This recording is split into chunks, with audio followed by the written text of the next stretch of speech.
Às vezes as pessoas que conhecem alguém, eu já ouvi, não, Deus me chamou para ser missionário, eu vou porque Ele me sustenta. Mas ninguém caminha sozinho, né? Isaías tem um texto que fala, nós devemos, um ajudou ao outro e disse, ser forte, né? Andar juntos é bíblico. Jesus, quando enviou os 70, enviou de 2 em 2. De 2 em 2. E isso é importante a gente até alertar, porque às vezes a pessoa vai no fogo da paixão, da emoção, e chega um momento que a única coisa que sobra no nosso coração é a certeza do chamado, é a convicção que Deus nos chamou. E aí esse sustento, se você tem uma igreja por trás, você sabe que ela não falha. Exatamente. E nós temos na nossa igreja, nós não temos uma igreja que envia 20 mil missionários, porque os que nós temos, nós cuidamos, mantemos e damos assistência. Mas nós enviamos 20 mil também, viu? Amém. Se Deus chamar 20 mil, nós envia 20 mil. E Ele vai dar o sustento. Eu falo isso com muita liberdade, porque o coração do pastor Márcio é um coração missionário.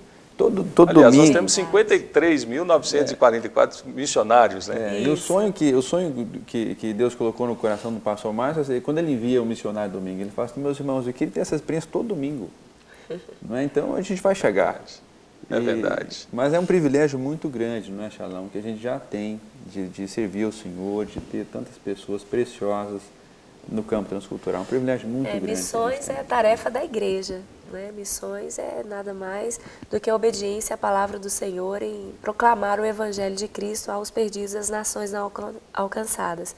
É tarefa nossa, é tarefa como igreja, do corpo. A igreja tem que se unir em um propósito para proclamarmos juntos, em unidade, o Evangelho de Cristo a todos os perdidos e povos não alcançados.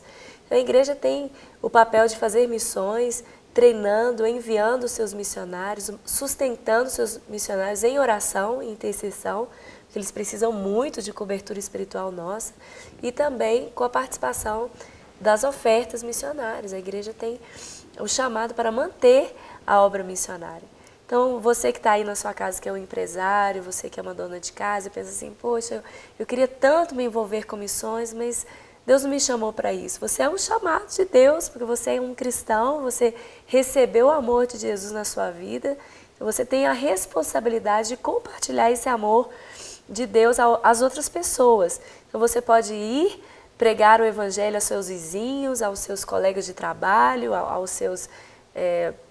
as pessoas que trabalham com você na sua empresa, e também pode ser um intercessor missionário e um mantenedor da obra missionária. Tudo que o Senhor te dá, todos os bens materiais que o Senhor tem te dado, não para você somente usufruir aqui na terra, mas para guardar tesouros nos céus, né? É dom de Deus, né? Para você semear isso. Exato, para você semear, manter a obra do Senhor. E ter um tesouro onde é terra. Exatamente. Então, todos nós podemos nos envolver na obra missionária, dentro dessas áreas que eu falei, indo, pregando, intercedendo, mantendo, todos nós.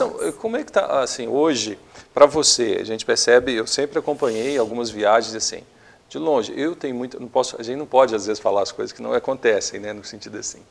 Mas eu falei com a Vanessa que eu tenho um desejo enorme de ir e ficar uma semana, 15 dias, 30 dias em uma viagem missionária. Pronto, vamos falar depois aí, vamos embora. Por quê? Para levar, eu lembro quando dava aula de CTM, no CTM, algumas pessoas, eu dei aula para missões, e algumas delas até me diziam por e-mail, falavam, olha, às vezes a gente sente falta no campo, de repente, de um momento de reciclagem. Você ter 2 dias de revendo alguns pontos importantes, alguma matéria, alguma coisa que nos faça, assim,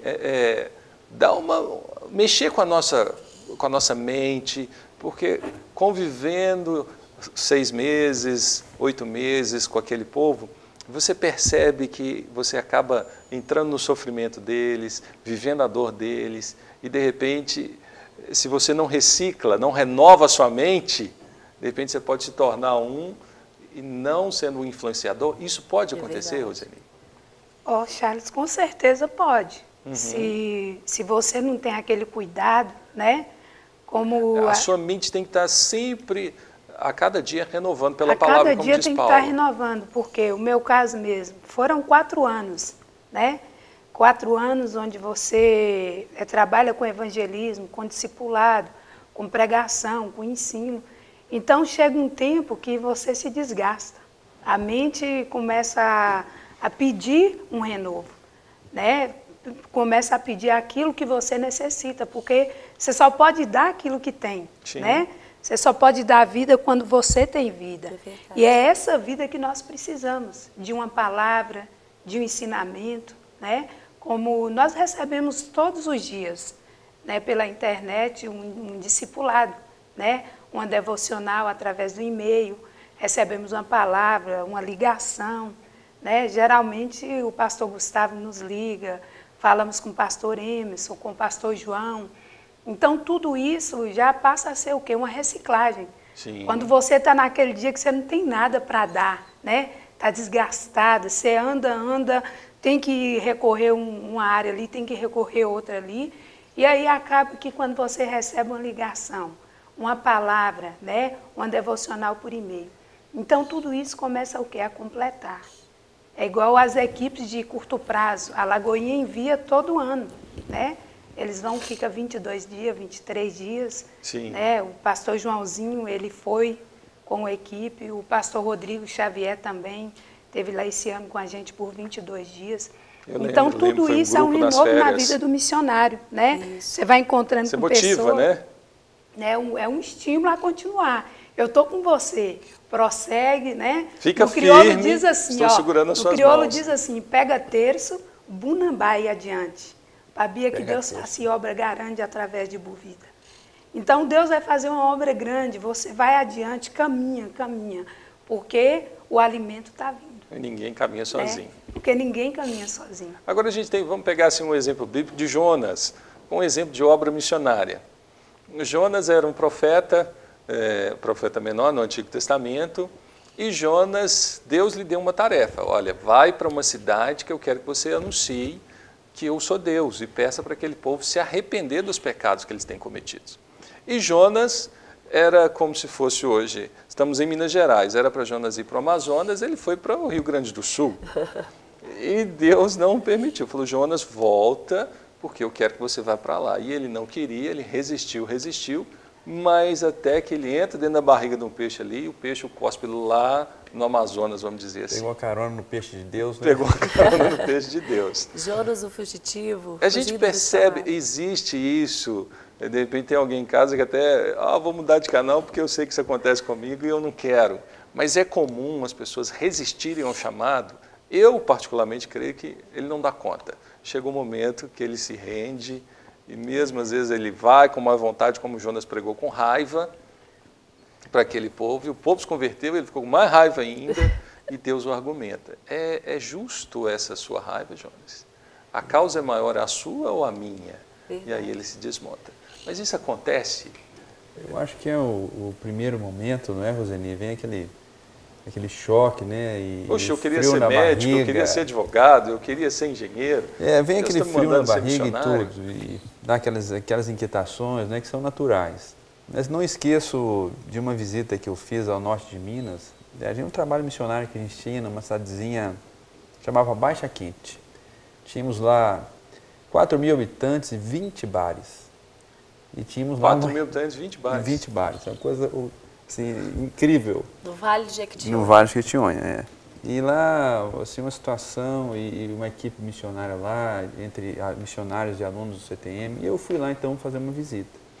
E eu cheguei e vi aquelas crianças correndo junto com os porcos, não é aquele cenário, assim, desafiador. E aí eu encontrei com a missionária, falei, e aí, como é que você está? Puxa vida, e eu fiz uma pergunta assim, nossa Deus, né? Você deve estar pagando um alto preço. E ela disse assim, olha, eu estou muito bem, eu estou muito feliz. E ela disse assim, fazer a vontade de Deus requer menos coragem do que desobedecer a Deus. E eu nunca esqueci daquilo. Fazer a vontade de Deus requer menos coragem do que desobedecer a Deus. Ela disse assim, olha, corajosos, ou seja, corajosa não sou eu. Corajosos são aqueles que conseguem ou pensam que conseguem desobedecer a Deus. Viver fora da vontade de Deus é muito eu sou menos corajosa, eu me rendi, eu vim.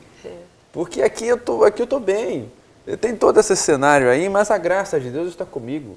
Quem me chamou está comigo, o Emanuel está comigo. Aleluias. Né? O Espírito Santo que me chamou, me vivifica todas as manhãs e tira a força, não sabe de onde, né, Rose? É verdade. E sabe de onde, sim? É o Espírito Santo, Deus. Né? Que te Deus capacita. renova, as misericórdias dele se renova. renovam a cada manhã. Agora, aquele que luta não vai encontrar sentido na vida fora da vontade de Deus, não é, Shalom? Não vai encontrar. E como aconteceu com Jonas, o exemplo que você citou. Né? Não adianta brigar com Deus, é melhor falar assim, Senhor.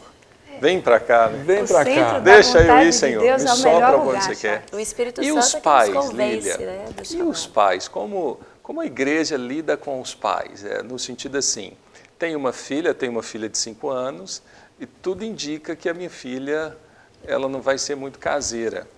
A gente já percebe isso, né? Então a Estherzinha, nesses 5 anos, a quantidade de vezes que ela já dormiu fora de casa e a alegria que ela fica em ir para a casa de outras pessoas, sendo maior do que a alegria de estar com a gente, eu já falei, Vanessa, nossa filha não vai ser da nossa casa, ela vai ser da casa dos outros. E isso, pelo contexto que a gente vive, tem tudo para ser uma missionária. Amém. Mas a gente sofre, que um pai sofre. Então, por mais que eu entenda assim, Deus é uma obra maravilhosa, mas Deus, quando o Senhor vai levar minha filha assim para missões, né? E como que vai ser isso? Os pais são orientados, são preparados.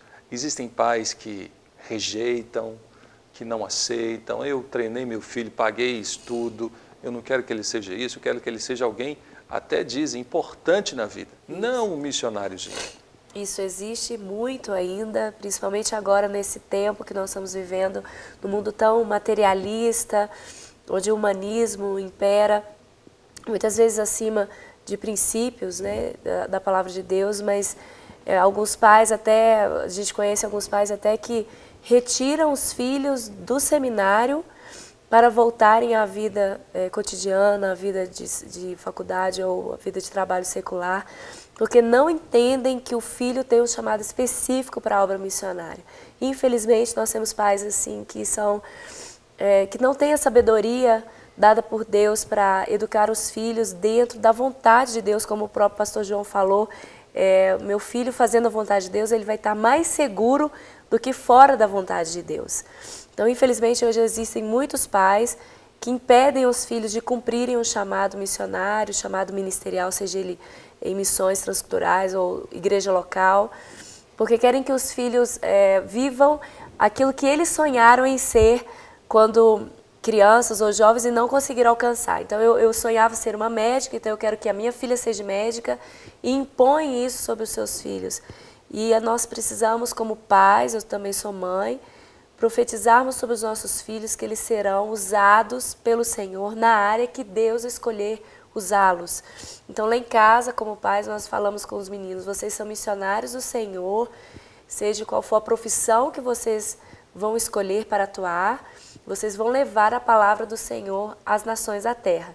E o meu filhinho, João Paulo, de 8 anos, ele já foi comigo para a Alemanha e para a Itália. Ele teve uma viagem, uma experiência transcultural comigo quando nós fomos em uma viagem missionária com o CTMDT.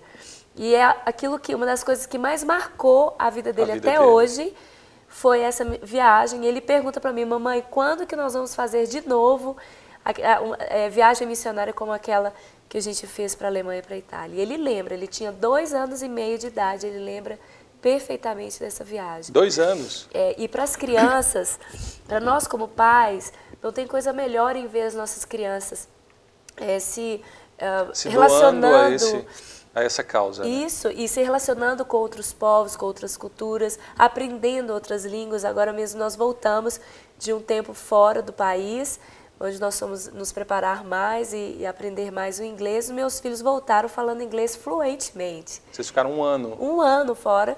Então isso é riqueza para nossos filhos. O contato deles em missões traz para eles muita maturidade, o aprendizado da língua, o aprendizado de se relacionar com outras culturas. Meu filho conhece todos os estados dos Estados Unidos e até mesmo outros países fora do Brasil. Ele ama conhecer as nações. Isso aí é muito mais importante do que nós querermos impor a eles uma vida a qual não seja a vontade de Deus para a vida deles.